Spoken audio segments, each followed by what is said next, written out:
नमस्कार विद्यार्थी मित्रांनो, एक्सप्लोरिंग करिअर सेंटर या यूट्यूब चॅनलमध्ये तुमचं सर्वांचं स्वागत आहे। उपसंचालक आरोग्य विभाग मुंबई ठाणे येथील ऑफिस यांचं एक प्रसिद्धपत्र इथं जाहीर झालेलं आहे। डॉक्युमेंट व्हेरिफिकेशनबद्दलचा अपडेट हा आहे।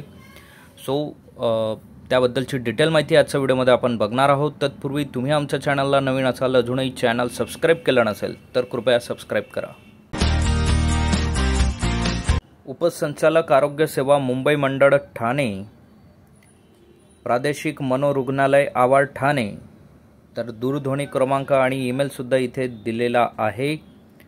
तर यांचं 15/2/2024 याला पत्र इथं प्रसिद्ध झालेलं आहे। गट क पद भरती कागदपत्र तपासणी व समुपदेशनासाठी उपस्थित राहण्याबाबतचं हे पत्र आहे।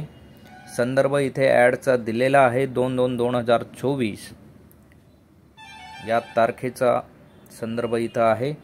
तर उपरोक्त संदर्भीय विषयांवर आरोग्य सेवा संचालनालया अंतर्गत गट क संवर्गातील रिक्त पदे भरण्याची जाहिरातीस अनुसरून सार्वजनिक आरोग्य विभागाच्या संकेतस्थळावर निवड यादी प्रसिद्ध केलेली आहे। त्यानुसार सोबत जोडलेल्या यादीतील उमेदवारांची निवड करण्याच्या अनुषंगाने उमेदवारांची मूळ प्रमाणपत्र कागदपत्र पडताळणी करून समुपदेशनासाठी दिनांक 16/2/2024 रोजी सकाळी 9 वाजता उपसंचालक आरोग्य सेवा मुंबई मंडळ ठाणे, प्रादेशिक मनोरुग्णालय आवार, ज्ञान साधना शाळेचा बाजूला, ठाणे पश्चिम येथे उपस्थित राहण्याबाबत सूचित करण्यात आलेले आहे। सोबत जोडलेल्या परिशिष्ट क मध्ये समुपदेशन प्रक्रियेबाबत सूचना देण्यात आलेल्या आहेत, त्यांचे उमेदवाराने अवलोकन करावे। तसेच परिशिष्ट ब मध्ये नमूद केलेल्या प्रमाणपत्रांची कागदपत्रांची मूळ प्रमाणपत्र आणि स्वस्वाक्षांकित केलेली एक प्रत सोबत आणणे गरजेचे आहे। सर्व उमेदवारांना सकाळी 9 वाजता वेळेत उपस्थित राहावे। जे उमेदवार उशिराने उपस्थित राहतील त्यांचे समुपदेशन सर्वात शेवटी करण्यात येईल, याची सर्वांनी नोंद घ्यायची आहे। उमेदवारांची निवड परिशिष्ट ब आणि परिशिष्ट क हे सोबत जोडलेले आहेत। तर इथे लिस्ट आहे, कुठल्या उमेदवारांचं नाव यात आहे तर त्यांची लिस्ट इथे जोडलेली आहे। आज हे समुपदेशन होणार आहे।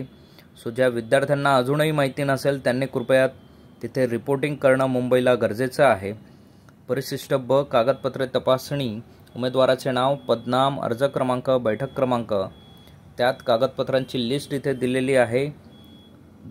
जन्म तारखेचे प्रमाणपत्र, जात प्रमाणपत्र, जात वैधता प्रमाणपत्र, जाहिरातीत नमूद केल्याप्रमाणे उत्पन्नाचा दाखला, अधिवास प्रमाणपत्र, जाहिरात नमूद केल्याप्रमाणे शैक्षणिक प्रमाणपत्र, अनुभवाचे प्रमाणपत्र, registration, nursing counselling, pharmacy, dental, ज्या काउन्सिलिंगचं असेल त्या मान्यताप्राप्त संस्थेचं संगणकाची अर्हता असलेलं प्रमाणपत्र।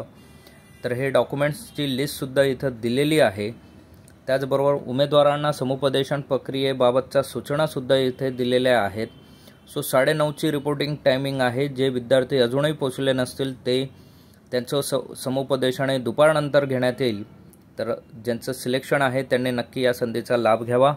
असेच नवनवीन आणि अपडेटेड व्हिडिओ मिळवण्यासाठी आमच्या चॅनलला सबस्क्राईब करा, व्हिडिओला लाईक करा आणि योग्य ते विद्यार्थ्यांपर्यंत ही माहिती पोहोचवा। थँक्यू, धन्यवाद, जय हिंद।